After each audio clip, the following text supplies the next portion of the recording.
Alors voilà, nous allons commencer ce webinaire qui est animé par Thierry Langin, qui est président de la FBV, et c'est Jérôme Sals qui va faire la présentation. Moi, je vous donne simplement quelques indications techniques. Si vous avez des questions à poser, vous avez une rubrique Q et R. Alors normalement, en bas de votre écran, vous pouvez cliquer et poser votre question. Et Thierry va les recueillir et les posera à la fin de l'exposé de Jérôme Sals. La rubrique chat qui est à côté est réservée aux questions plus techniques. Si vous avez des problèmes de connexion, si vous avez des problèmes pour entendre, vous les indiquez dans la rubrique chat et je pourrai regarder et voir si je peux y remédier. Ce qui sera peut-être pas toujours le cas, mais il y a aussi beaucoup de fois où on n'a pas besoin de régler des problèmes techniques. Voilà, maintenant je vous souhaite un bon webinaire et je donne la parole à Thierry. Merci Yvette, bonjour à tous. Alors, avant de laisser la parole à Jérôme, j'ai moi quelques mots d'introduction. Donc Jérôme Sall, c'est directeur de recherche à INRAE et il travaille au sein de l'unité génétique, diversité, cophysiologie des céréales à Clermont-Ferrand, dont il est le directeur, le directeur, et au sein de laquelle il anime une équipe qui s'appelle Paléo Evo. Donc, tout est dans le titre, hein. C'est un spécialiste, enfin, c'est un génomicien, mais c'est en particulier un spécialiste de la paléogénomique, c'est-à-dire la reconstruction des génomes des espèces ancêtres, qu'on réalise à partir de la structure des génomes des espèces actuelles. Et donc, voilà, ça permet de reconstituer un peu l'histoire évolutive de ces espèces. Et le thème de sa présentation, alors, c'est de nous parler, voilà, de paléogénomique en insistant sur l'apport finalement de l'étude de l'ADN ancien à voilà, qu'on isole à partir de restes fossiles, hein, de plantes ou d'animaux. Et voilà, comment on va utiliser cet ADN ancien pour voilà, la contribution de cet ADN ancien pour reconstituer cette histoire évolutive. Donc, je vais lui laisser la parole. Il va dire tout ça beaucoup mieux que moi. Donc, Jérôme, c'est à toi. Merci Yvette et merci Thierry pour l'organisation de cette session de discussion. Donc, effectivement, je vais vous parler de paléogénomique que l'on fait dans l'unité à Clermont-Ferrand et comment essayer de reconstruire l'évolution du patrimoine génétique des espèces modernes peut nous renseigner sur les forces qui ont contribué à leur adaptation au cours du temps et peut-être ouvrir des pistes sur la sélection des variétés actuelles ou des espèces actuelles dans un contexte, le contexte des enjeux de l'agriculture que l'on connaît. Donc, je vais euh, vous présenter, donc vous avez ici représenté de manière schématique différentes espèces végétales. On veut reconstruire l'évolution qui est illustrée ici schématiquement par un arbre de l'évolution au cours du temps. Donc ça, c'est l'objectif. Et il y a deux approches. Il y a une approche dite indirecte, synchronique ou diachronique, qui consiste à comparer le patrimoine génétique ou l'ADN des espèces modernes et d'inférer, de reconstruire les états génétiques et génomiques passés. La deuxième approche, plus directe, c'est avoir accès à des instantanés génétiques fixés dans le temps, si l'on arrive à extraire l'ADN, le patrimoine génétique d'espèces fossiles. Ceci peut être fait à l'échelle interspécifique, donc en comparant des espèces, mais ceci peut être fait également à l'échelle intraspécifique pour une espèce donnée, en comparant des individus ou des populations. L'ensemble de ces résultats, enfin, ce que nous essayons de faire, c'est de montrer que la connaissance de ces processus évolutifs passés et processus d'adaptation peut ouvrir des pistes sur la sélection moderne. Première partie de mon topo, je vais vous illustrer l'approche synchronique, donc de reconstruction des états génétiques passés et à l'échelle interspécifique en comparant des espèces. Je commence par les plantes. Vous avez les plantes à fleurs ou angiospermes, couvertes à 95% par deux familles principales, les dicotylédones et les monocotylédones. Tout le topo et toute la recherche qui est présentée ici réside dans l'analyse des séquences. Donc, le premier génome qui a été publié pour la famille des dicotylédones, c'est Arabidopsis en 2000, et pour les monocotylédones, incluant les céréales, c'est le riz, avec un premier draft en 2002 et en 2005. Et vous voyez sur cette illustration qui montre l'accès, chaque point, c'est une espèce dont le génome a été séquencé au cours du temps en fonction de la taille du génome.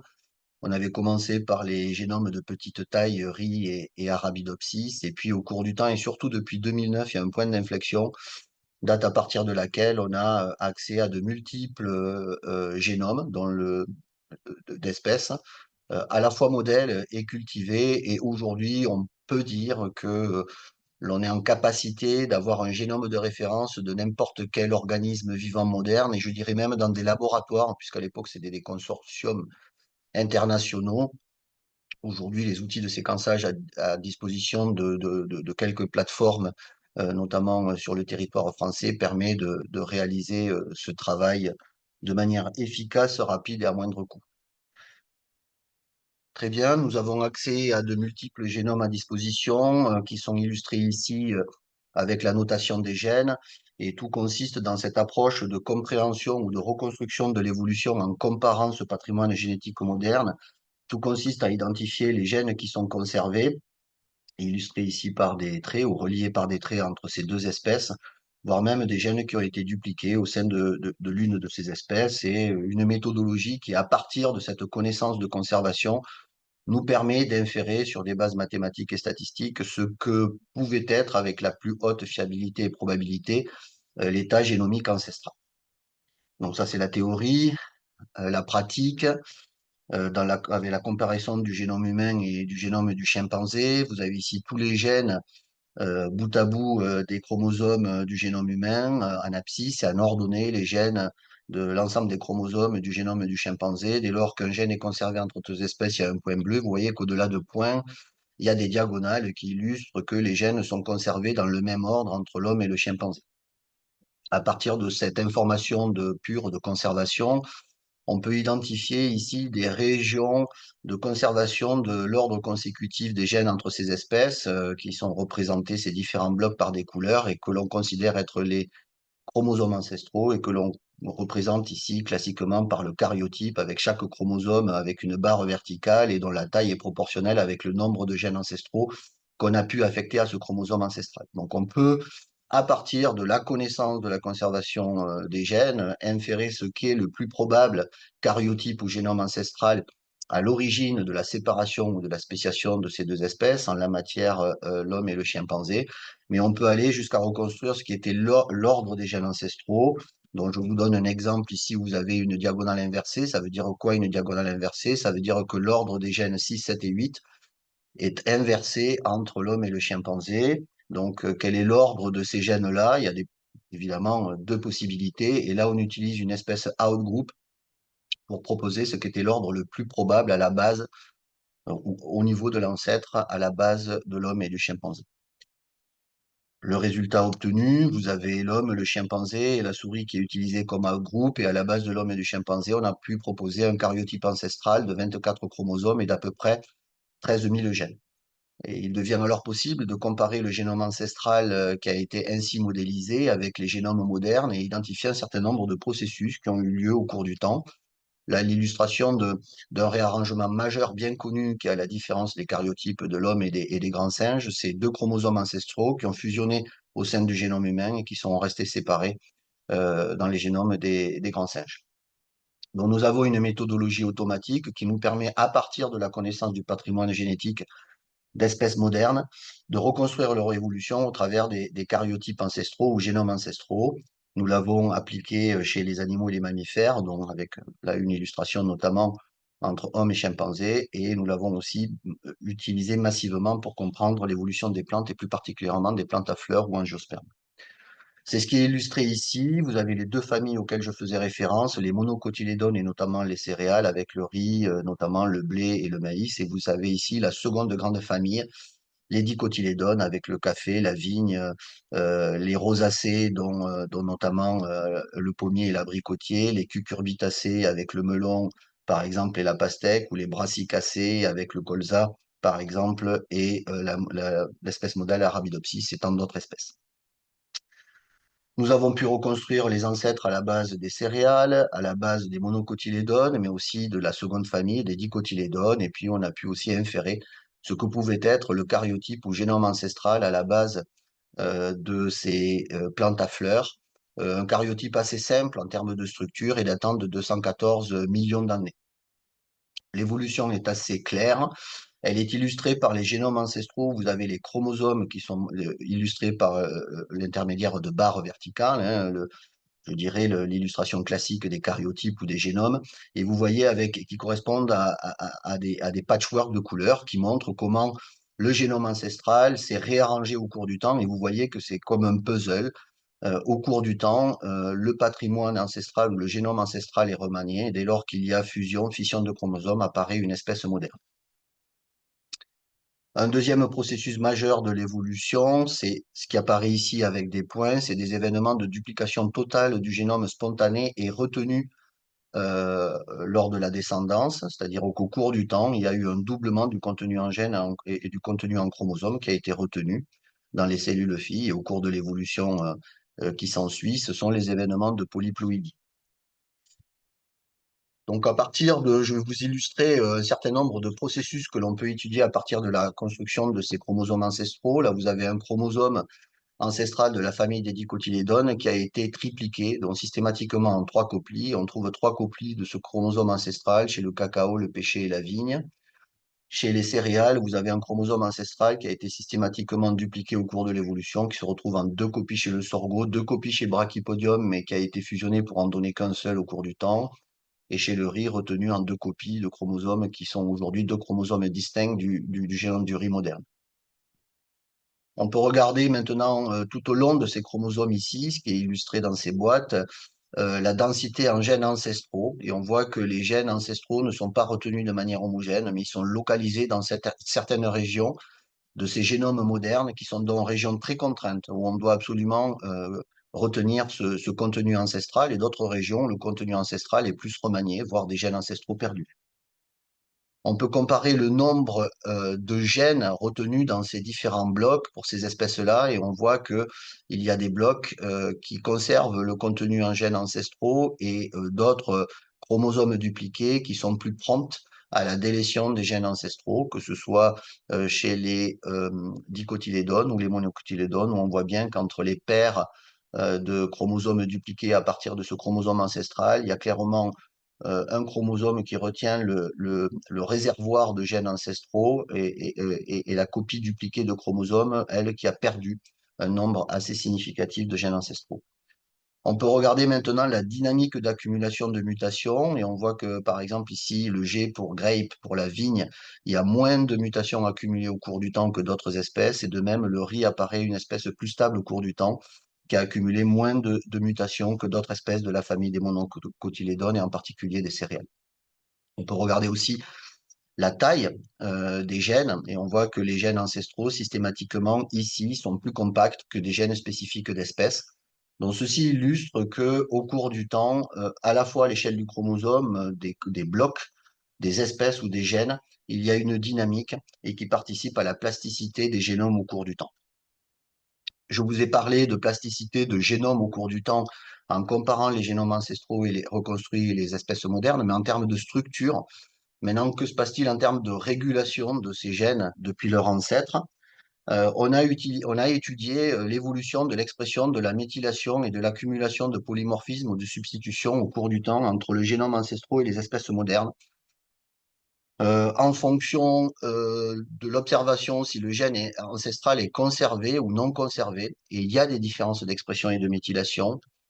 Si le gène est conservé de manière collinéaire par rapport au statut ancestral ou inversé dans une espèce moderne, il y a clairement des différences de régulation.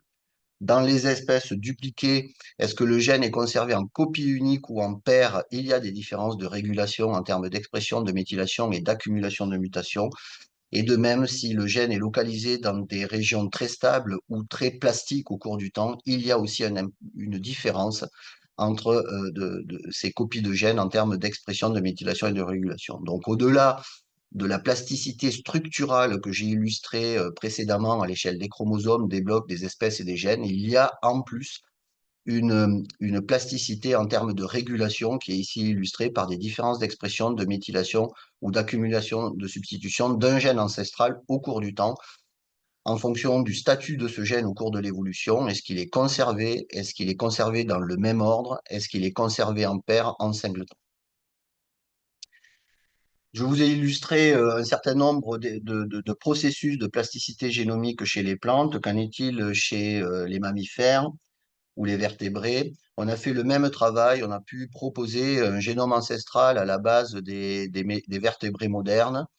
Vous avez les points rouges qui illustrent les événements de duplication très récurrents au cours de l'évolution des espèces végétales. Et ces événements de duplication ont eu lieu très tôt au cours de l'évolution des vertébrés. Et en fait, on ne le retrouve plus, ce processus évolutif par duplication totale du génome, dans l'évolution récente des espèces animales. On le retrouve dans quelques lignées d'amphibiens et de poissons, mais de manière générale, ce processus de création de matériel génétique additionnel au cours du temps, hein, qui peut être à l'origine du développement de nouvelles fonctions, de nouvelles régulations, a été stoppé très tôt au cours de l'évolution des génomes animaux. Et aujourd'hui, on travaille sur qu'est-ce qui est à l'origine de l'absence de ce processus d'évolution par duplication totale de génome ou polyploïdie chez les animaux, avec une hypothèse sur la différenciation des chromosomes sexuels, dont la régulation et notamment la structure, notamment épigénétique, était tellement différente des autosomes que peut-être ils ne peuvent pas se réarranger, se remanier avec d'autres chromosomes. Or, comme on vous l'a dit, après un événement ou je vous l'ai dit, après un événement de duplication, il y a cette plasticité, ce réarrangement, ce patchwork illustré par ces différentes couleurs là sur les karyotypes modernes. Peut-être que ces chromosomes sexuels ne peuvent plus se réarranger tellement différents dans leur structure et dans leur régulation que les événements de polyploïdie ont été stoppés ou en tout cas entraînent peut-être une stérilité qui fait qu'ils ne sont plus présents lorsque l'on reconstruit l'histoire évolutive des génomes animaux. Dans le processus évolutif, s'il y a une différence entre plantes et animaux, il y a illustré ici par l'accumulation de gènes supplémentaires. L'accumulation de gènes supplémentaires vient de manière assez récurrente au cours de l'évolution chez les plantes par ces événements de duplication totale de génome, peu par des duplications de gènes en tandem très localisées. C'est l'inverse chez les animaux où il y a très peu de duplication de gènes additionnels sur une évolution récente issue d'événements de polyploïdie, mais par contre, un nombre très important de duplications de gènes en tandem qui apparaît au cours de l'évolution. Ça peut être une dynamique qui différencie clairement l'évolution des plantes et des animaux. La conséquence, elle est claire. Vous avez ici représenté l'arbre d'évolution des plantes avec les monocotylédones et les dicotylédones et des vertébrés et des animaux. Vous avez ici illustré quelques régions de quelques génomes de ces espèces-là et la conservation des gènes, les gènes étant reliés par des traits s'ils sont conservés. Mais ce qui est important, ce sont ces chiffres-là. Si on compare des espèces qui ont un ancêtre commun il y a plus de 50 millions d'années, on n'a que 50% des gènes conservés chez les plantes, alors que si on compare des espèces animales qui ont divergé d'un ancêtre commun il y a plus de 400 millions d'années, on a toujours aujourd'hui plus de 80% de gènes conservés. Haute conservation malgré une spéciation ancienne, plus faible conservation malgré une spéciation plus récente chez les plantes. En fait, c'est dû à ces points rouges, à ces événements de polyploïdie qui reshufflent, qui réarrangent constamment l'évolution des génomes de plantes. Une autre différence en termes d'organisation des génomes chez les plantes et les animaux, vous avez ici un chromosome ici de plantes et un chromosome de vertébrés. Vous avez la densité des gènes en bleu et la densité des éléments transposables en noir et en rouge. Première différence, la densité des gènes en bleu, vous voyez elle est assez spécifique en forme de U chez les plantes, avec beaucoup de gènes au niveau des extrémités des télomères et peu de gènes au niveau du centromère, région dans laquelle vous avez ce pic noir qui est la densité en éléments transposables, donc centromère très riche en éléments transposables. Vous voyez que ici, sur ce chromosome de vertébrés, vous avez des hotspots de gènes. Il y a une distribution assez aléatoire avec des hotspots de gènes le long des chromosomes et vous avez une densité en éléments transposables qui est plus importante pour certaines familles d'éléments transposables, notamment une famille de sign and line, qui sont beaucoup plus représentées chez les vertébrés que chez les plantes. Notre illustration de cette dynamique ou plasticité évolutive, vous avez ici, par exemple, la famille des Brassicacées avec le colza et l'espèce modèle Arabidopsis thaliana. Donc, vous avez ce chromosome d'Arabidopsis qui a été fusionné au cours de l'évolution par rapport à deux chromosomes ancestraux, mais deux chromosomes ancestraux qui restent individualisés dans les autres génomes des brassicas. Donc, vous avez le chromosome d'Arabidopsis, son centromère. On voit bien une densité importante en éléments transposables dans ce centromère. Mais c'est deux chromosomes qui ont fusionné. Donc, à un moment de l'évolution, il y avait deux centromères. Ce chromosome était dicentrique. Donc, il a fallu perdre un centromère et on arrive à clairement identifier le mécanisme qui est à l'origine de la perte du centromère. Et vous voyez, c'est une inversion péricentrique qui fait qu'il y a eu la perte de la fonction de ce centromère et qu'on est revenu sur un chromosome monocentrique.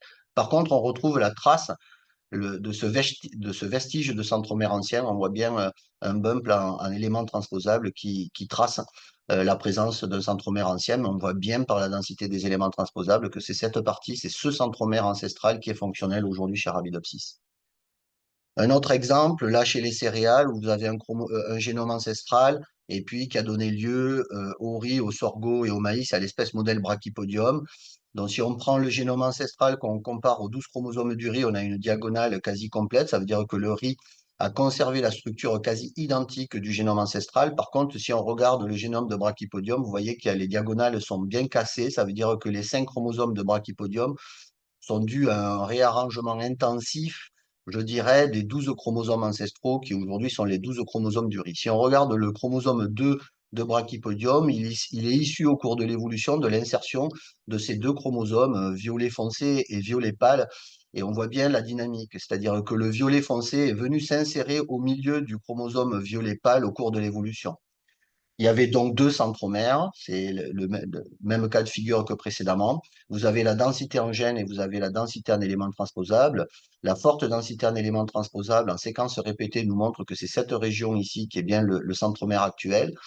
Et on voit bien la trace en termes de densité en gènes ou en éléments transposables de ce qu'était le centromère du chromosome pâle et qui n'est plus fonctionnel aujourd'hui, mais uniquement en regardant sur un chromosome séquencer la densité en gènes et en éléments transposables, on arrive à reconstruire l'histoire évolutive et au moins positionner ce qu'est le centromère ancien fonctionnel et les centromères potentiellement anciens qui ne sont pas fonctionnels ou plus fonctionnels dû à des réarrangements.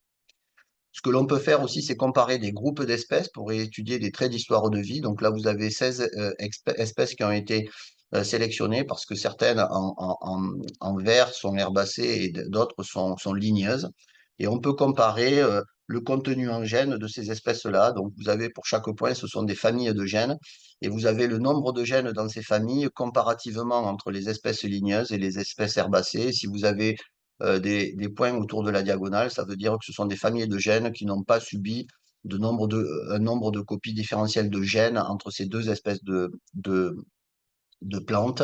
Et vous voyez une série là de 9 points qui sont mentionnés et encadrés. Ce sont des gènes dont le nombre de copies est surnuméraire uniquement chez les espèces ligneuses par rapport aux espèces herbacées. Et quand on regarde la fonction de ces gènes, elles sont toutes sans ambiguïté liées à l'immunité. Donc, on peut considérer que pour les espèces ligneuses, une façon de s'adapter en termes d'immunité, c'est d'acquérir au cours de l'évolution des copies additionnelles de gènes comparativement à des espèces herbacées dont le cycle beaucoup plus rapide permet peut-être de mettre en jeu d'autres processus d'adaptation ou de résistance. Voilà l'évolution globalement des plantes à fleurs, les monocotylédones, les dicotylédones, et maintenant on peut regarder qu'en est-il de l'évolution de la fonction globalement des gènes. On peut comparer les fonctions qui sont présentes aujourd'hui chez les angiospermes modernes et qui ne sont pas présentes chez des espèces outgroup comme les conifères. Et on s'aperçoit qu'il y a eu à l'origine des plantes à fleurs l'acquisition d'un certain nombre de fonctions liées au développement de la fleur, à la pollinisation, au pollen. Et ce sont ces gènes et ces fonctions qui ont contribué à l'émergence de cette grande famille des plantes à fleurs. On peut regarder aussi les fonctions qui sont associés à chaque point de couleur, les fameux événements de polyploïdie, c'est-à-dire les fonctions qui préférentiellement ont été dupliquées et sont retenues comme en gènes dupliqués au cours de l'évolution. Et ce sont des fonctions qui relèvent de la régulation des gènes, les facteurs de transcription, les facteurs de régulation. Je vais passer maintenant à la seconde partie.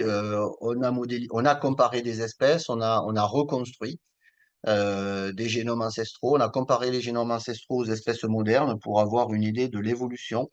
Qu'en est-il maintenant si on souhaite avoir accès à des instantanés génétiques passés avec l'ADN ancien? Je vais l'illustrer pour le blé. Ça, c'est l'histoire du blé. Le blé est domestiqué depuis 10 000 ans, des blés qui sont utilisés pour la production de semoule et de pâtes, et des blés qui sont utilisés pour de la farine et la production de pain. Et vous voyez que sur des millions d'années, hein, près de 10 millions d'années, ces espèces aujourd'hui, je ne rentre pas dans le détail, sont issues d'une histoire assez complexe d'hybridation successive et récurrente de progéniteurs qui datent de plusieurs millions d'années, mais la domestication n'a lieu que depuis 10 000 ans. Alors, domestication des animaux. Vous avez aussi ici les centres de domestication des animaux. Alors, les plus anciens, ce sont ceux-là, notamment le chien et puis un certain nombre d'animaux d'élevage. Mais vous avez également la domestication des espèces animales. C'est quoi le syndrome de domestication? Quelles sont les propriétés, les caractères qui ont été sélectionnés au cours de la domestication de ces espèces? Bien sûr, ce sont des caractères de morphologie, des caractères liés au comportement et des caractères liés à la reproduction. Pour les plantes, idem, vous avez ici les foyers de domestication. On est à peu près sur le même pas de temps, hein, ce qu'on appelle l'Holocène, il y a 10 000 ans. Et le blé a été domestiqué dans une région qui s'appelle le croissant fertile ici, j'y reviendrai, concomitamment avec l'orge, la lentille et le pois. Donc sur notre continent, c'est le foyer de domestication de l'agriculture. Ce croissant fertile, vous l'avez ici illustré, il couvre une partie d'un certain nombre de pays, Israël, Jordanie, la Syrie, la Turquie, l'Iran, l'Irak et puis le Liban. Les premières traces de domestication, c'est il y a 14 000 ans en Jordanie, alors c'est pas un pain, on parle de préparation, de mixture de céréales. Et donc, les analyses microscopiques permettent d'identifier des restes de céréales et d'attester que c'était bien une préparation alimentaire. C'est la plus vieille reportée à ce jour. Et donc, qui permet de dire, de suggérer que c'est le début au moins de la domestication. Et la domestication, c'est la sélection d'un certain nombre de traits propices à la culture en un endroit donné. Et nous allons revenir sur ses propriétés, hein, le syndrome de domestication chez les plantes. Bon, aujourd'hui, nous avons accès à de la diversité moderne, du blé toujours. Vous avez une illustration de ce qui a été travaillé dans le cadre d'un programme européen, WILBY, avec à peu près 50 accessions de blé réparties dans le monde. Vous avez la carte ici de contribution de chaque pays à cette collection, 68 pays. Et on a séquencé le patrimoine génétique de ces 50 accessions et on a identifié près de plus de 600 000 variants ou SNP entre ces accessions de blé aujourd'hui couvrant la diversité des blés dans le monde. Le syndrome de domestication, c'est un certain nombre de caractères qui sont propices à la culture, des caractères d'architecture de la plante, mais aussi beaucoup des caractéristiques d'architecture de l'épi, et notamment le premier caractère, c'est perdre la capacité naturelle qu'a la plante de décortiquer l'épi, de faire en sorte que les graines tombent dans le sol pour la prochaine génération. Mais bien entendu, ça, c'est un caractère qui n'est pas intéressant pour les les premiers chasseurs-cueilleurs qui se sont sédentarisés. L'objectif était de garder un maximum de graines dans l'épi. Et donc, c'est le premier phénotype caractère qui a été sélectionné par les premiers agriculteurs. Donc, on sait aujourd'hui quels sont les caractères qui sont derrière, ou les gènes qui sont derrière ces caractères. Ils sont clairement identifiés, on les connaît et ils sont à l'origine de la transition entre les formes sauvages et les formes domestiquées chez le blé. Donc, ce que l'on a fait à partir de la diversité moderne, là je vous parle toujours de la diversité moderne, on a comparé le matériel sauvage et le matériel domestiqué Donc, pour essayer d'identifier les gènes qui correspondent à ces traits de syndrome de domestication. Et on a identifié dans le génome du blé aujourd'hui 1200 régions qui montrent une différence de polymorphisme très claire entre le matériel sauvage et le matériel domestiqué. Si l'on cumule ces variations, cela couvre à peu près 10% du génome. Ces variations, elles sont situées sur quels gènes? Mais les gènes précédents que je vous ai montrés de domestication, c'est comme ça qu'on les a identifiés et qui permettent de faire la transition entre, vous voyez, l'architecture d'un épi solide ici avec un rachis solide et qui garde l'ensemble des grains dans les épillets versus ce qu'est la forme sauvage qui est clairement identifiée ici où de manière naturelle, le rachis est fragile et donc qui se casse à la maturité et qui permet de libérer les grains. Donc, il y a eu bien un certain nombre de gènes qui ont participé. Vous voyez ici, il y a 3 gènes majeurs dont on connaît aujourd'hui l'histoire évolutive et qui a permis la transition de ces formes sauvages à ces formes cultivées. On peut aussi comparer la diversité entre les variétés qui ont été inscrites en 1850 et les variétés qui sont inscrites, qui sont cultivées et exploitées de nos jours, et regarder les différences, encore une fois, de séquences, de polymorphisme, de diversité. Et c'est ce qui est représenté ici de manière générale pour différentes régions du génome du blé qu'on appelle sous-génome. Et on voit qu'au cours du temps, il y a une réduction de la diversité assez massive, de l'ordre de 20% de réduction de diversité au cours des derniers siècles de sélection. On peut regarder aussi des régions du génome. Vous avez quelques régions génomiques ici. Et en rouge, c'est les régions où il y a eu une forte réduction de diversité. Il y a quasiment plus de diversité aujourd'hui dans le matériel cultivé sur ces régions-là. Et on a identifié près de 5000 régions dans le génome qui ont été impactées par les derniers siècles de sélection en réduction de diversité dans le génome. Une autre visualisation de la diversité, c'est celle-ci. Vous avez les 500 lignées modernes qu'on a analysées génétiquement. Chaque point, c'est une lignée, et plus les lignées sont proches sur cette représentation, plus leur patrimoine génétique, leur ADN est similaire. Donc, vous voyez, il y a une grosse différence, par exemple, entre ce pool ici, marron oriental ou asiatique, et ce pool violet ici, ouest Europe. Hein. Ce sont les deux pools des blés modernes les plus différents dans leur patrimoine génétique, dans leur séquence. On peut regarder maintenant dans cette diversité mondiale où sont positionnées les variétés cultivées depuis 1986, et ce sont les points rouges. Et on voit que les variétés cultivées aujourd'hui ne couvrent qu'une partie réduite de toute la diversité des blés disponibles dans le monde aujourd'hui. Bien sûr, ce qui est intéressant, c'est de pouvoir introduire cette diversité non exploitée dans le matériel cultivé aujourd'hui, donc cette diversité illustrée par les points noirs, diversité qui n'est pas présente dans le matériel cultivé illustré par des points rouges. Suffit-il d'identifier dans cette diversité ancienne ou diversité plus éloignée du pool cultivé, celle qui est porteuse de caractères d'intérêt agronomique, bien sûr. Alors, comment on fait? Une idée, par exemple, nous avons ici, chaque point, ce sont des variétés que l'on a séquencées hein, dans ce pool de 500 blés que l'on a séquencés. On peut essayer d'identifier, par exemple, des polymorphismes, des gènes, des allèles qui sont très contrastés entre le nord et le sud. Donc, par exemple, vous avez ici une zone géographique de variétés pour lesquelles on a un allèle pour un gène donné, un allèle bleu, et puis ici une aire de répartition géographique pour lesquelles on a accès à la séquence d'un certain nombre de variétés pour lesquelles c'est un tout autre allèle rouge. Donc cela veut dire que il y a un allèle qui a été différentiellement fixé pour un gène donné entre cette aire géographique et cette aire géographique très contrastée nord-sud avec des conditions pédoclimatiques très différentes bien sûr. Donc on peut faire l'hypothèse que cet allèle est favorable à la culture dans ces conditions géographiques et inversement pour cet allèle-là. Donc, on a, par exemple, 64 gènes très contrastés dans le polymorphisme, dans un gradient nord-sud. Et en termes d'adaptation au changement climatique, peut-être qu'introduire cet allèle bleu aux gènes considérés dans le matériel plus nord permettra une adaptation à des conditions de culture en stress thermique et hydrique que connaît déjà le matériel dans cette aire géographique. Donc, on a un certain nombre de gènes d'intérêt potentiellement pour le breeding.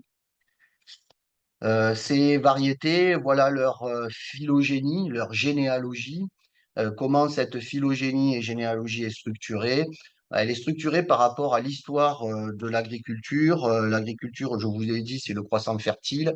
Et puis, les espèces se sont propagées selon différentes voies. Et en fait, la phylogénie, l'apparentement aujourd'hui des blés, représente l'ensemble de ces voies d'expansion, à la fois au nord, à l'est et l'ouest, pendant des milliers d'années, durant les 10 000 ans de sélection.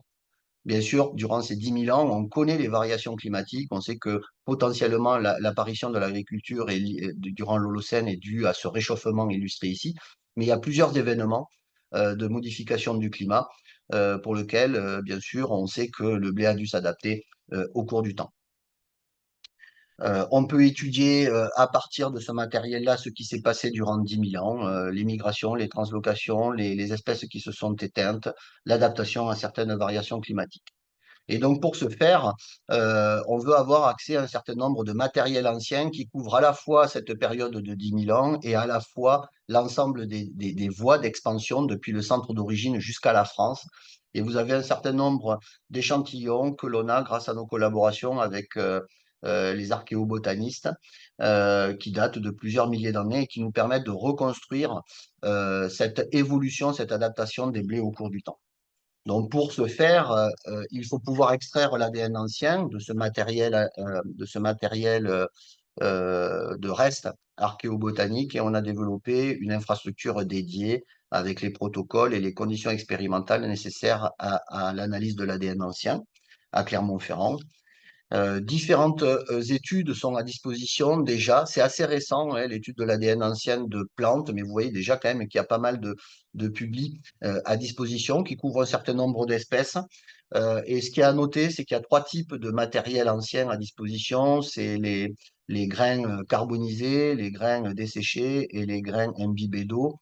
C'est les trois types de matériel qui sont à disposition et qui sont étudiés aujourd'hui. Dans le laboratoire, on étudie à la fois des restes à l'échelle mondiale, dans le cadre d'un projet ANR et un projet de Sahara, des restes qui sont liés à des sites palafitiques dans les lacs aujourd'hui du Jura, dans le cadre d'un projet région. On fait aussi de l'ADN environnemental et on travaille aussi sur les herbiers. C'est les différentes sources de matériel ancien qui nous permet d'étudier cet ADN de reste et de reconstruire l'histoire évolutive. Je vais vous donner un exemple sur un échantillon issu de sites palafitiques. Donc là, vous avez un échantillon qui est issu du lac de Clairvaux. Vous avez les échantillons, on est dans un type desséché. Et vous avez la reconstruction de ce que pouvait être l'habitat en bord de lac sur pilotis. Et donc, on peut imaginer que le reste de la récolte ou de la préparation culinaire était jeté par-dessus bord, je dirais. Et aujourd'hui, grâce aux plongées, et les archéologues et les archéobotanistes peuvent récupérer ces vestiges-là qui ont été protégés de la dégradation par l'eau. Et donc, nous pouvons séquencer ces échantillons. Vous avez ici tout l'ADN que l'on peut répertorier. Alors, bien sûr, il y a de l'ADN de contamination, mais aussi qui est représentatif de l'environnement, du paléo-environnement qui était associé avec cet échantillon de blé. La majorité, c'est du blé. On peut authentifier que c'est bien de l'ADN ancien, puisque l'ADN ancien post-mortem accumule un certain nombre de mutations très spécifiques que l'on peut suivre. Donc, ce n'est pas du contaminant. On a bien la capacité aujourd'hui, à l'échelle de la séquence, de montrer que c'est un ADN ancien. On peut identifier l'espèce. Ici, on compare à du génome moderne et on voit que c'est un blé tétraploïde qui contient deux sous-génomes, clairement.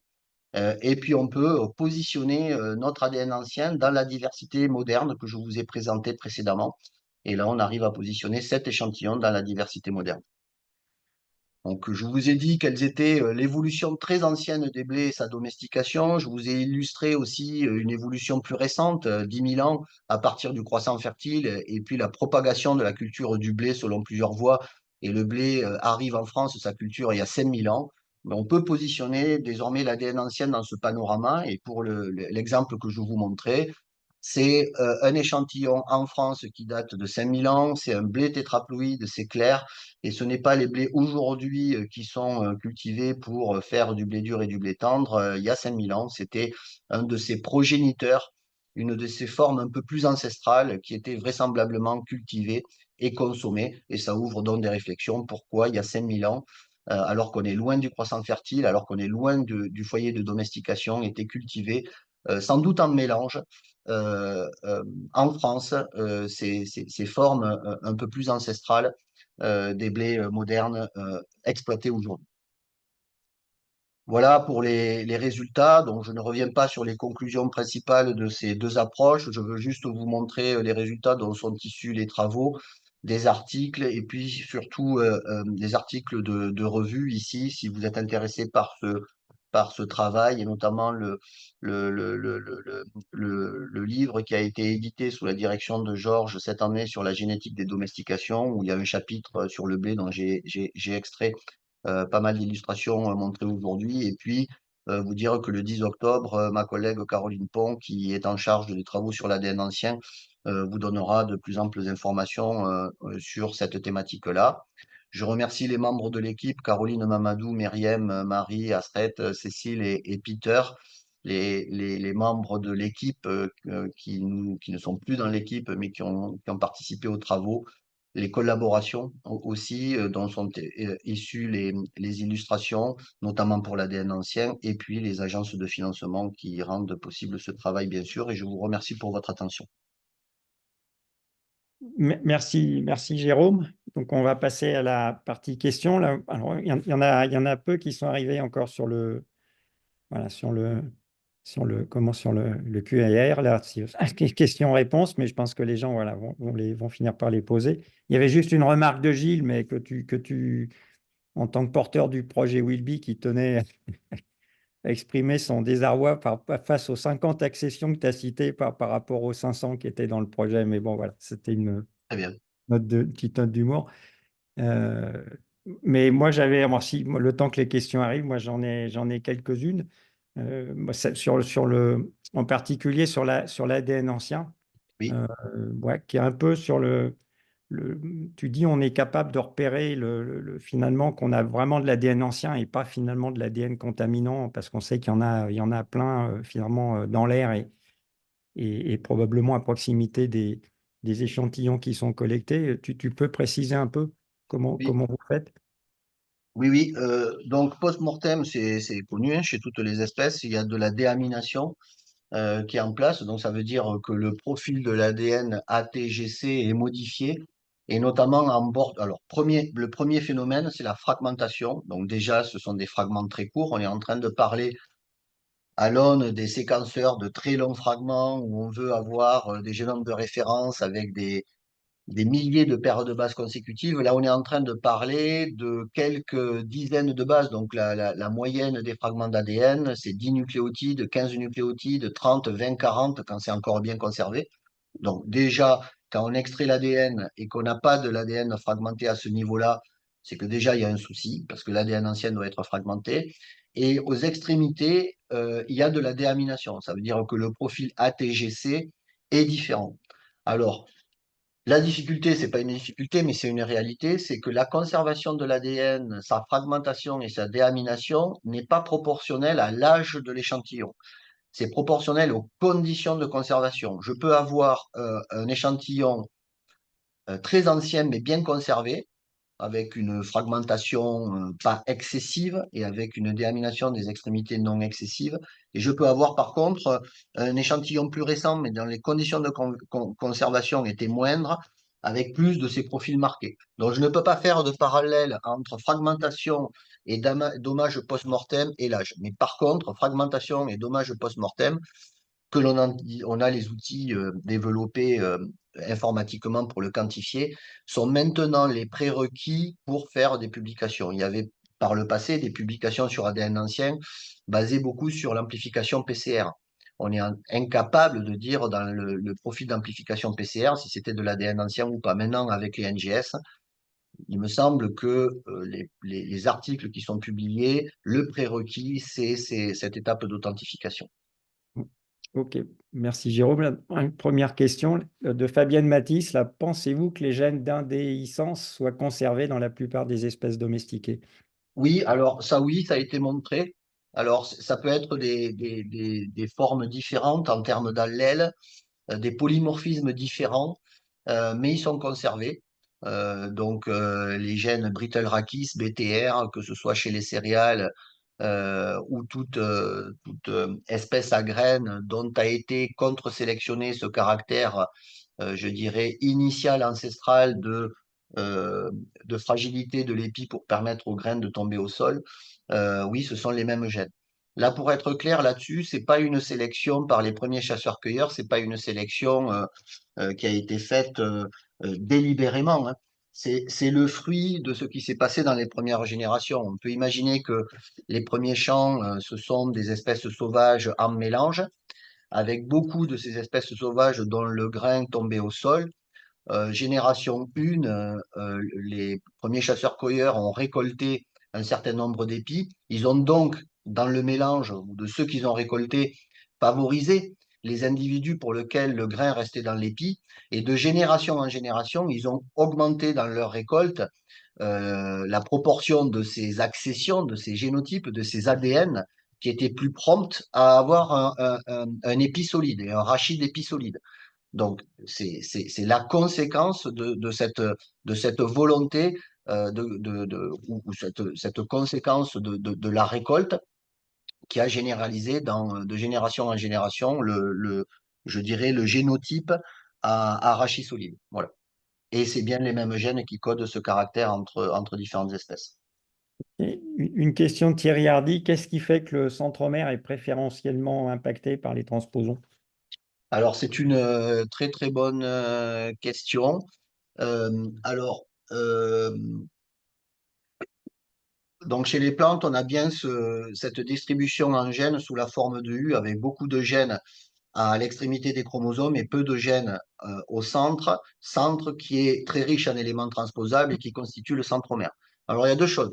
Les centromères et ces éléments transposables, certaines catégories de ces éléments transposables ont des fonctionnalités pour la combinaison lors des premières choses. Il y a des centromères qui ont un rôle fonctionnel.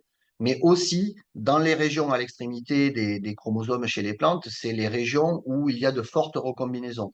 Donc, il y a du brassage. Et on peut imaginer que dans le brassage aussi, il y a des pertes de chromosomes à chaque fois qu'il y a ces événements de recombinaison. Il y a à la fois la recombinaison, la dynamique de recombinaison et le rôle fonctionnel des éléments transposables lors de la méiose.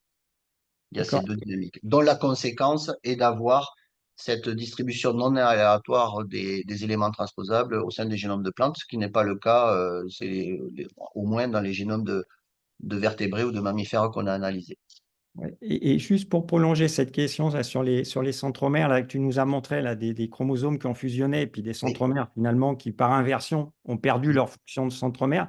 Mais est-ce que ces régions initialement centromériques, elles gardent les autres fonctionnalités des centromères, c'est-à-dire en partie celle d'être la cible des transposons, celle d'impacter l'expression des gènes qui sont à proximité, la recombinaison, toutes ces choses-là, ou est-ce qu'elles les perdent aussi finalement au cours du temps? Donc, en termes de fonctionnalité, il faudrait faire de la cyto, mais de toute façon, on sait que ces chromosomes-là qui ont fusionné aujourd'hui, ils ont un comportement d'espèce diploïde, hein, c'est-à-dire que ce vestige de centromère ancienne n'a pas d'impact en termes de fonctionnalité. Et de toute façon, on voit bien que la nature et le type d'éléments transposables aujourd'hui n'est plus celui que l'on trouve au sein des chromosomes fonctionnels. Il y en a beaucoup moins. On voit que les éléments transposables, ils ont été réarrangés, ils sont assez anciens. On voit bien qu'il n'y a plus de dynamique récente en termes d'accumulation d'éléments transposables dans ces régions-là. Donc, vraisemblablement, à partir de la région de l'inversion péricentromérique qui cause la non-fonctionnalité, voilà, on perd la fonctionnalité et on se retrouve dans un compartiment qui n'est non centromérique d'un point de vue fonctionnel. Donc, on retrouve quelques traces en termes de densité. Voilà, on trouve qu'il y a un peu plus d'éléments transposables qu'avant, mais pas du tout des insertions récentes, pas du tout de copies modernes, complètes, grandes. Ok. Alors, moi, je n'ai pas d'autres questions pour l'instant. Voilà, n'hésitez pas à les poser, hein, il n'y a pas de questions, de bêtes questions, mais il y a des questions voilà, qu'il faut poser. Bon, moi, j'en ai une sur l'ADN. Ah, pardon. Excuse-moi, il y a une question de Pascal Pérez et d'un Ah, spectateur anonyme. ok. Alors, je ne les vois pas. Ah, si, ça y est, je les vois. Ouais, Pascal, voilà. Alors, merci Jérôme pour ce brillant exposé de la qualité de votre œuvre. Tu indiquais l'arrivée des gènes codants pour les fonctions spécifiques des plantes à fleurs. Peut-on profiler des grandes idées de sources de gènes des gynostermes qui ont participé à leur création ou c'est trop loin évolutivement ou compliqué? Voilà, je te donne la question telle qu'elle est posée.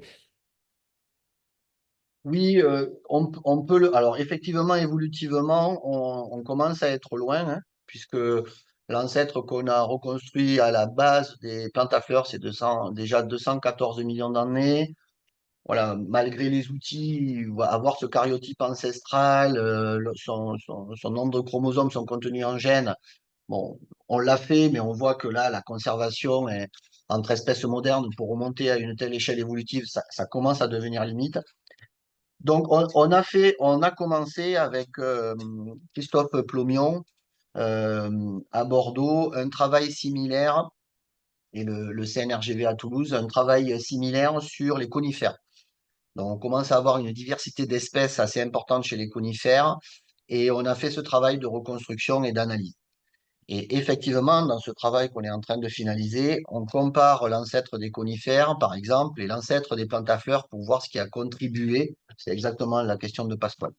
Donc, c'est en cours, on n'a pas de résultat, on est en train de le faire, mais néanmoins, on commence à être à des échelles évolutives suffisamment éloignées pour que ce signal ancestral de transfert, de fonction, de gènes, etc., soit un peu, et si ce n'est des fois beaucoup, difficile à retrouver aujourd'hui, quelques centaines de millions d'années plus tard, où ces gènes ont accumulé, que ce soit chez les plantes à fleurs ou sur les conifères, par exemple, ou là, les gymnos, comme c'est cité, d'autres processus évolutifs qui sont spécifiques de la famille. Donc, je n'ai pas gardé ce qui était originel en termes de fonction, j'ai réadapté.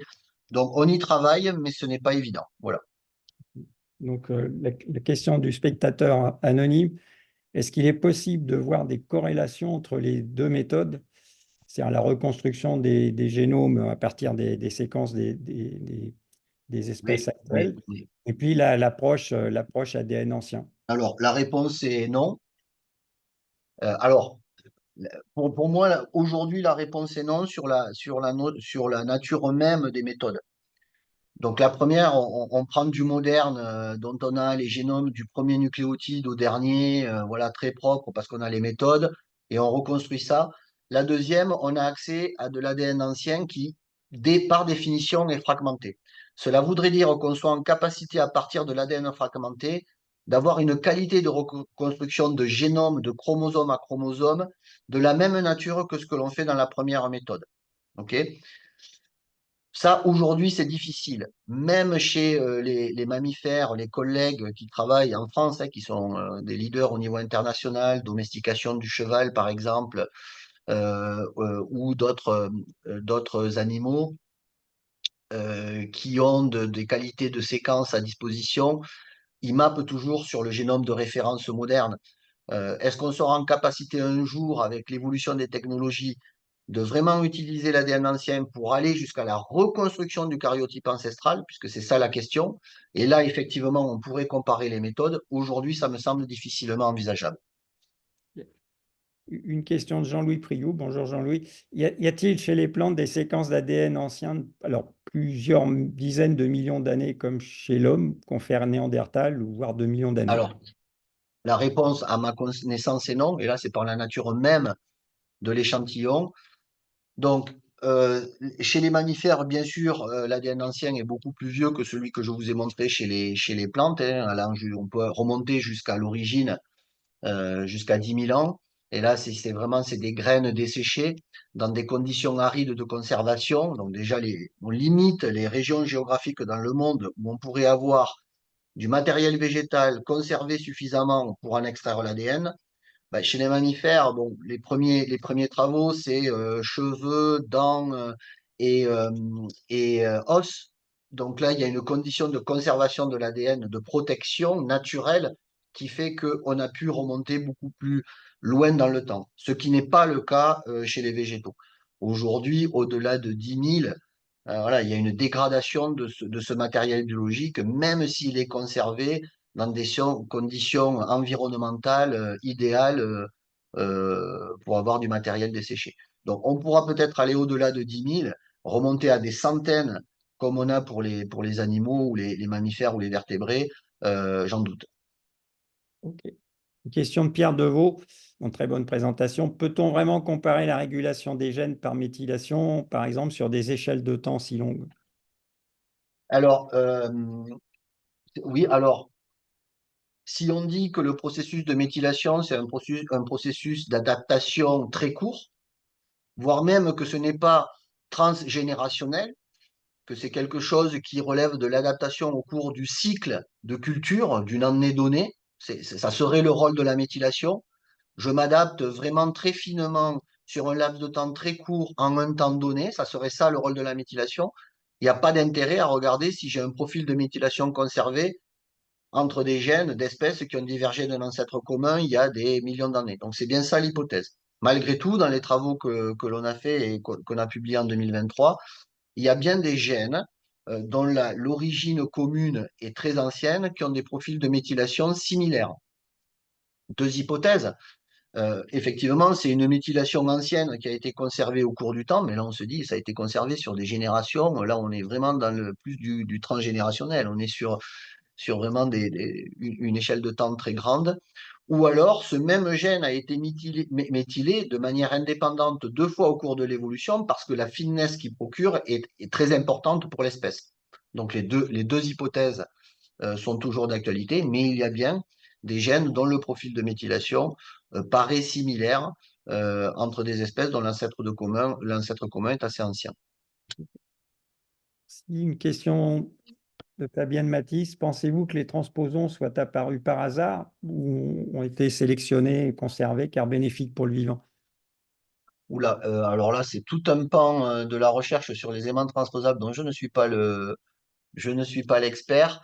Moi, ce que je peux en dire, c'est les hypothèses sur pourquoi il y a tant d'éléments transposables dans certains génomes, notamment de plantes, et dont ces éléments transposables apparaissent très peu actifs. Pourquoi je conserverais dans la structure de mon génome des pourcentages de séquences qui auraient peu de fonctionnalité. Il y a deux hypothèses. Soit ces éléments transposables sont conservés parce qu'effectivement, ils ont eu un rôle, ils sont plus actifs, mais au moins dans la structure des chromosomes, puisque maintenant, je vous ai montré les caryotypes sous forme de barre verticale. Maintenant, avec les méthodes, notamment ici, on voit bien que beaucoup de choses se jouent dans la structure 3D des chromosomes, et je pense que à l'avenir, on comparera non seulement les chromosomes et leurs séquences, mais leur conservation de structure 3D. On sait que les éléments transposables ont éminemment un rôle dans cette structure 3D. Donc, même s'ils n'ont pas de rôle fonctionnel en termes d'expression, de régulation dans la structure, ils ont un rôle. Et est-ce qu'ils avaient un rôle adaptatif ou pas? Ça, on ne peut pas le savoir. Aujourd'hui, enfin, moi, je n'ai pas dans mes travaux un rôle clé. Ce que l'on sait aujourd'hui, c'est qu'en termes d'évolution d'espèces, je ne citerai que l'exemple du placenta euh, chez, euh, chez les mammifères et puis un certain nombre de caractères agronomiques, mais même agronomiques, la floraison. Donc, c'est même, ça relève de la survie de l'espèce plus que le caractère de floraison chez les plantes. On sait très bien que les éléments transposables ont été impliqués de manière claire, certaine, dans l'apparition de ces caractères majeurs et que la méthylation de ces éléments transposables participe à la régulation de ces caractères. Voilà. Donc oui, les éléments transposables ont joué un rôle dans l'apparition d'un certain nombre de caractères fondamentaux dans l'évolution des espèces dont j'ai parlé. Une question de Valérie Churdy-Levrault. Vous avez parlé de l'introgression dans les variétés modernes de nouveaux allèles découverts dans la diversité ancienne et pour le moment non utilisés. N'y a-t-il pas une nécessité absolue de gérer cette introgression pour pouvoir maintenir cette diversité? Oui, oui, c'est exact. Donc on n'en est pas encore là, mais effectivement, hein, donc ce qu'on souhaite, que ce soit la diversité ancienne ou même la diversité moderne, un peu sauvage, que j'ai illustré aussi, où on a identifié, je vous ai montré une diapositive où il y avait une soixantaine d'allèles très clairs, par exemple, très fixés sud, et qui n'est pas du tout dans le pool européen. On pourrait dire, si c'est fixé sud, c'est peut-être adaptatif à des conditions de culture arides. compte tenu du changement climatique, peut-être que ces allèles seraient à introduire dans le matériel européen. Donc ça correspond à cette question-là. On veut l'introgresser. Donc on connaît les génotypes qui ont la combinaison de ces meilleurs allèles sud. Donc on pourrait dire on veut introgresser, donc croiser ces génotypes-là avec du matériel européen. Et il va falloir suivre les introgressions. Mais aujourd'hui, on a toute l'information moléculaire pour piloter et, euh, et suivre ces introgressions. Et bien sûr, il y a une limite. Tous ces allèles qui auraient potentiellement un effet adaptatif au sud, déjà, il faut le montrer. C'est pas sur la base du fait qu'il y a une fréquence allélique qui a été fixée, il y a une adaptation à des contraintes climatiques. Donc ça, il faudrait le montrer. Et quand bien même on le démontre, il se peut qu'ils aient un effet délétère introduit dans le matériel européen, parce que sinon, ça serait trop simple. C'est-à-dire qu'ils vont amener avec eux ce qu'on appelle le fardeau génétique, ou ils pourraient amener avec eux, lorsqu'on les introduira dans le matériel européen, un fardeau génétique, dont une combinaison d'autres allèles associés qui serait complètement délétère. Par exemple, à des caractères très simples d'architecture de floraison. Et donc, ils ne seront pas du tout d'intérêt dans le matériel européen. Mais aujourd'hui, ce que l'on a, c'est ça. Et l'hypothèse que l'on veut en faire, c'est essayer de l'introgresser, de voir si c'est adaptatif, si c'est intéressant. Et avec le marquage moléculaire, on pourra le suivre.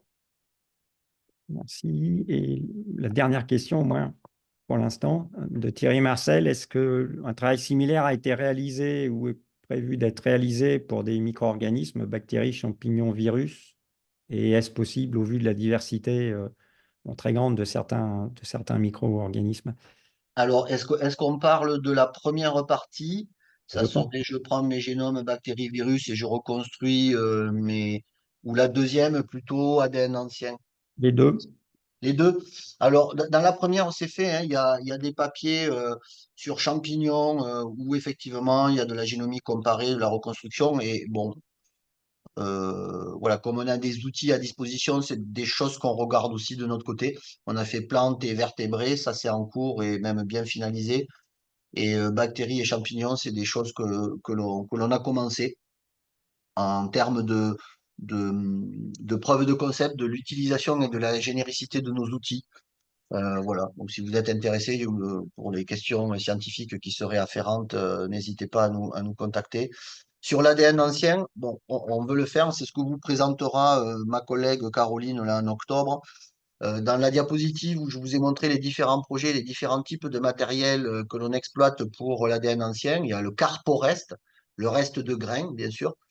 Et puis, il y a les herbiers. Donc, on travaille sur les herbiers. Alors là, on n'est pas sur l'Holocène 10 000 ans. On remonte et on peut suivre la diversité génétique mondiale sur les derniers cercles de sélection. Et par exemple, il y a un certain nombre de ces herbiers où il y a des restes de sol associés. Alors, je ne sais pas si ça répond totalement à la question, mais ça me fait penser à ça. Et bien sûr, on veut séquencer l'ADN ancien de la plante, donc du blé, là, qui est dans l'herbier. Mais on veut aussi séquencer l'ADN qui est dans le reste de sol ou les racines pour essayer d'avoir un peu, ou même au niveau de l'épi global, pour essayer de voir si on peut avoir accès à la cohorte de champignons, de bactéries associées à ces spécimens-là. Et la deuxième chose, dans l'échantillon que je vous ai montré, là, qui était des restes imbibés de base d'épillés dans le Jura, le premier cercle que je vous ai montré, il y avait une partie où on disait ben, ce qu'on a séquencé, c'était du blé, puis tout le reste, je vous dis, c'est de l'environnement. Mais dans cet environnement, bien sûr, il y a aussi du paléo-environnement et peut-être toutes les bactéries qui étaient associées à cet échantillon à ce moment-là. Donc oui, c'est possible. D'accord. Et est-ce que pour prolonger la question, là, dans la fonte des terres gelées, là, permafrost et autres, Oui, finalement, ça permet on y retrouve des tas de micro-organismes, voire oui, même des débris végétaux très bien conservés et des micro-organismes même qu'on peut réactiver, hein, je parle au moins les mégavirus. oui. Est-ce que tu penses là, justement, qu'on va avoir accès finalement à du matériel sur lequel on pourra faire même du séquençage pas fragmenté, mais du séquençage classique, simplement parce que ces micro-organismes, ces fossiles ont été conservés par congélation et donc pas dégradés. Bien sûr. Donc oui, on voit bien, hein, je fais écho à l'une des questions précédentes, hein, les mammifères les plus anciens, notamment, c'était des espèces qui étaient conservées dans ces conditions-là. Donc, on voit bien que l'ADN, même s'il y avait les os qui protégeaient ou les dents, puisque c'est ce matériel-là qui est utilisé pour l'ADN ancien chez mammifères et vertébrés, on peut imaginer que chez les plantes, c'est une source non négligeable à l'avenir de matériel hautement préservé. Bon, on essaie d'établir des collaborations avec des gens qui ont accès à ce type de matériel et des pays qui ont accès à ce genre de zones géographiques. Voilà, c'est peut-être, voilà, il y a encore du travail. Mais oui, mais c'est très prometteur, bien sûr. Ok. Et je pense plus qu'il y ait de questions là. C'est vrai, voilà, c'était plutôt des commentaires. Voilà, pour te remercier pour la qualité de l'exposé. J'avais une question, c'était Yvette. à propos des invertébrés. Est-ce que des travaux comparables sont faits sur les invertébrés? Vous pensez à une espèce particulière? Oui, il y a des travaux. Les génomes sont séquencés, au moins sur la première partie, hein, de la reconstruction par comparaison de génomes modernes, bien agencés et bien connus. Oui, il y a des travaux qui sont faits. Aujourd'hui, sur la première partie de mon topo, compte tenu de l'accès aux techniques et à la réduction des coûts, je dirais qu'on peut, dans n'importe quelle famille de l'arbre du vivant, avoir ce type d'approche. Ok. D'accord. Et s'il n'y a pas d'autres questions, moi j'en ai une, c'est toujours sur l'ADN ancien Oui. et l'origine finalement du matériel fossile. Il y a celui qui est conservé dans l'ambre. Moi, j'ai Ah, toujours oui. entendu dire que c'était extrêmement difficile finalement d'extraire de l'ADN parce que c'est les techniques pour casser l'ambre qui est extrêmement dure, solide, sont très, voilà, dégradent finalement le matériel biologique qui est conservé dedans. Mais tu confirmes? Oui, je confirme. Je confirme. Ça a été beaucoup annoncé comme le Graal. On voit souvent des photos, hein, et même une identification d'espèces très anciennes. Voilà, les tentatives dans l'ambre pour avoir de l'ADN, que je sache, n'ont pas été fructueuses. C'est pour eux l'ambre, hein. C'est pas une isolation parfaite du matériel. Donc en fait, il est au contact de l'air. Si l'ambre est dans des conditions très humides, voilà, le matériel est là, il est protégé dans sa structure par l'ambre comme une gravure, mais le matériel biologique à l'intérieur, il a disparu. Voilà. Donc oui, c'est des choses dans la littérature qui étaient annoncées comme très prometteuses. À ce jour, à ma connaissance, je n'ai pas vu de choses significatives sur ces aspects-là, à partir de ce type de matériel. Je ne vois toujours pas d'autres questions, mais j'en ai toujours une.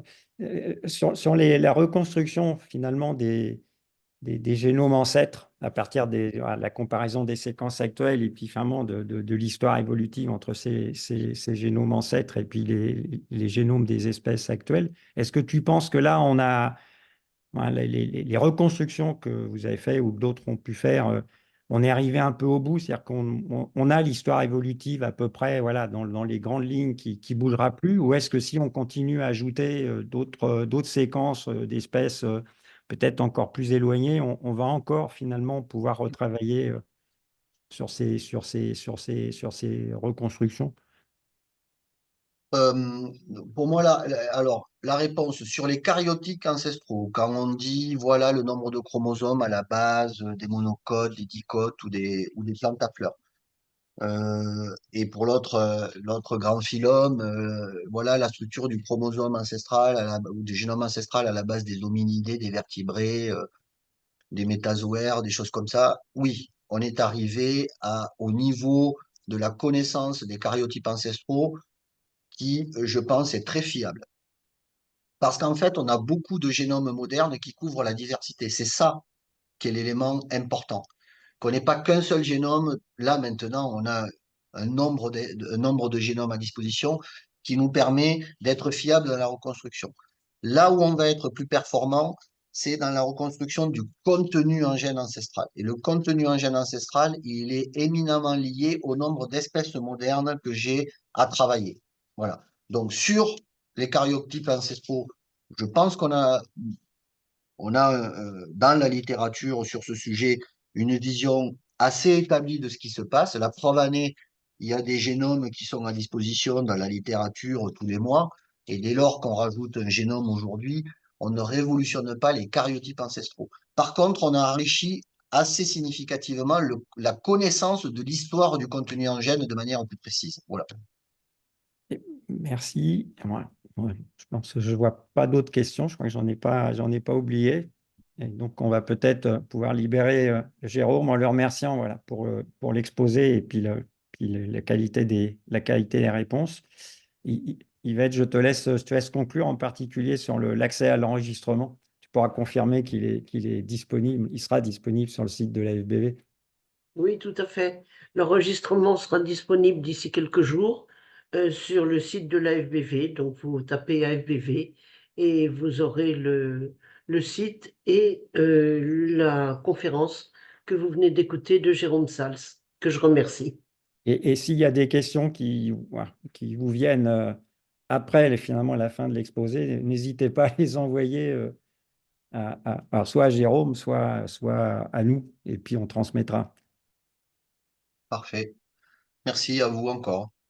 Merci à tous et bonne fin de journée. Au Au revoir. revoir. Merci à tous. Au revoir.